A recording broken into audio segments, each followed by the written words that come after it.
From silence to storytelling. How I found my voice at 80.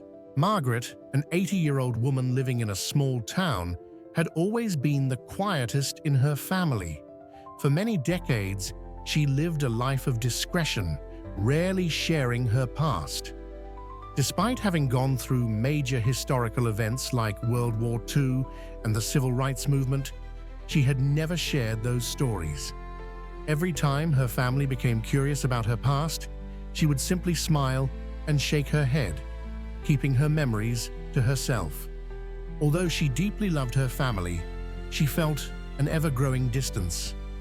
Her memories and stories slowly seemed to fade into oblivion. As her 80th birthday approached, Margaret realized time was running out.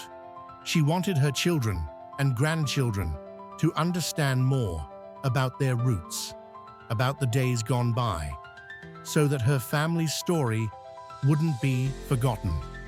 One afternoon, she happened to see an announcement for a digital storytelling course at the community center.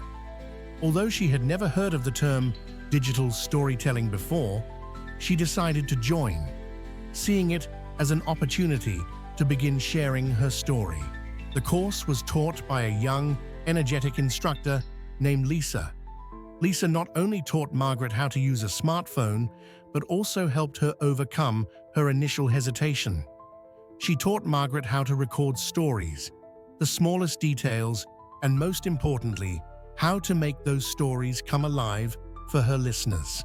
On the first day, Margaret began telling the story of her childhood during World War II. She recalled those days with blurry images of lining up to get rationing tickets, the anxiety of hearing air raid sirens during bombing drills, and the emotional moment when her father returned from the battlefield. In her first video, titled A Child's View of World War II, Margaret opened up and shared stories that had never been told before. And to her surprise, Margaret's video quickly gained dozens of views, along with countless supportive comments. One comment made Margaret choke up. "Grandma, I didn't know about this." For the first time in 80 years, she realized that her story was not just a collection of isolated memories, but an essential part of the lives of the loved ones around Margaret. Encouraged by this attention, Margaret continued to share other stories about her years working as a nurse during tough times, about sweet travels with her late husband, and about the special relationships she had built throughout her life. Her YouTube channel, titled Margaret's Memories, started to attract more viewers, especially her family, and her stories began to spread to a wider community. A local newspaper wrote about Margaret with the headline, "The Storyteller of Her Golden Years," and she was invited to speak at community events. Now, Margaret had become a storyteller, an inspiration for others. The talks at community events became opportunities for her to share her story. And through this, Margaret found a new sense of purpose.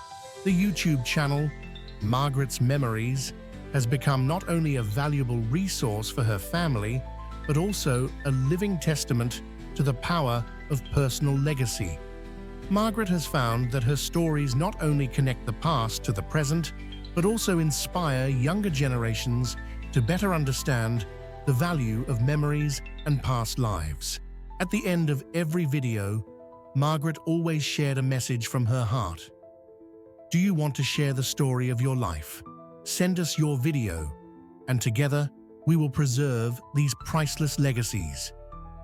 These words were not just a call to action, but also a connection between generations, inviting everyone to continue writing the untold stories so they would never be forgotten.